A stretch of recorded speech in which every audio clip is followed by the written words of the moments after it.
नमस्कार दोस्तों, मैं हूं इंद्रजीत सम्याल और आप देख रहे हैं कोड डिकोड। कोड डिकोड के आज के इस अंक में आपका स्वागत है।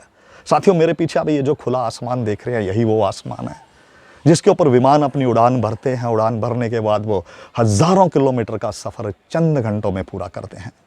और यही वो सफ़र है जिससे यात्री एक दिशा से दूसरी दिशा, एक देश से दूसरे देश में जो हज़ारों किलोमीटर का सफ़र है, मात्र चंद घंटों की दूरी में नाप लेते हैं।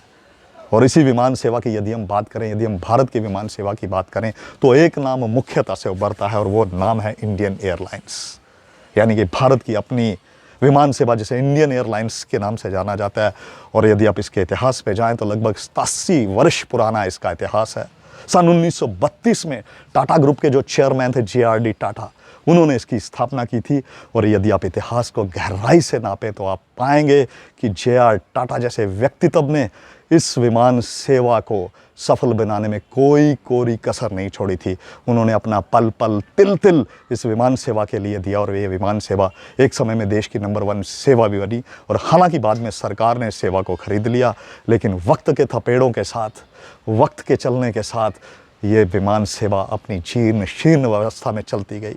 2007 से लगातार घाटा झेल रही है इंडियन एयरलाइंस। और यदि आप आज सन 2021 में इस घाटे का आंकलन करें तो लगभग 43,000 करोड़ का घाटा इस इंडियन एयरलाइंस को हो चुका है। बड़ी ही मुसीबतों से, बड़ी ही संकटों से गुजरते हुए ये विमान सेवा अभी तक अपना सफ़र जारी रखे हुए है। लेकिन अब जब सरकार ने यह निर्णय लिया है कि इसकी व्यवस्था को सुधारा जाएगा, हालांकि एक प्रयास 2018 में भी सरकार की तरफ से किया गया था, जिसमें सरकार ने ये निर्णय किया था कि लगभग 76% जो इंडियन एयरलाइंस की हिस्सेदारी है, इसे बेचा जाएगा। लेकिन विडंबना और संयोग ये है कि किसी भी खरीददार ने इसमें अपनी दिलचस्पी नहीं दिखाई। और अब हालात ये है कि सरकार ने अब इसकी पूरी टेंडरिंग प्रोसेस शुरू की और ये टेंडरिंग प्रोसेस 15 सितंबर को ख़त्म हुई। और इस टेंडरिंग प्रोसेस में हालांकि जो टाटा ग्रुप है जिसने इसकी स्थापना की थी, उन्होंने भी इस टेंडरिंग प्रोसेस में हिस्सा लिया है। स्पाइस जेट और भी कई एयरलाइंस हैं जिन्होंने इसमें पार्टिसिपेट किया है। अब तो ये वक्त के इतिहास ही बताएगा, ये वक्त के गर्भ में छिपा है कि कौन सी कंपनी इस टेंडर को पास करने में पास होती है, कौन सी कंपनी इस टेंडर को प्राप्त करती है। और हम यही कामना करते हैं कि इंडियन एयरलाइंस, जिसके साथ भारत का एक गौरव जुड़ा हुआ है, इंडियन एयरलाइंस जो हमारी अपनी विमान सेवा, इंडियन एयरलाइंस जिसके ऊपर समूचे भारत को गर्व है, हम चाहते हैं कि जो अपनी जीर्ण शीर्ण व्यवस्था से उभरे।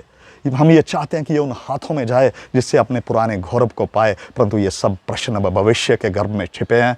इसी कामना के साथ कि हम चाहते हैं कि Indian airlines, JRD group, JRD Tata, जिन्होंने सन 1932 में इसकी स्थापना की थी, हम चाहते हैं कि उनके सपनों को ये साकार करे। आने वाला समय जिस सपने के साथ, जिस उद्देश्य के साथ उन्होंने इस इंडियन एयरलाइंस की स्थापना की थी, वर्तमान सरकार उन सपनों को साकार करे और इंडियन एयरलाइंस अपने मूल स्वरूप को पुनः प्राप्त करे। आज के वीडियो में इतना ही। आपको हमारा ये वीडियो कैसा लगा, कृपया हमारे इस वीडियो को लाइक कीजिए, शेयर कीजिए, कमेंट में इस पर जाकर कमेंट कीजिए। और हाँ, यदि आप ऐसे वीडियो चाहते हैं कि जो ज्वलंत मुद्दों पे हों, कृपया हमें जरूर इनबॉक्स में कमेंट करके बताइए। इन्हीं शब्दों के साथ आप सबसे अलविदा। जय हिंद, वंदे मातरम, भारत माता की जय।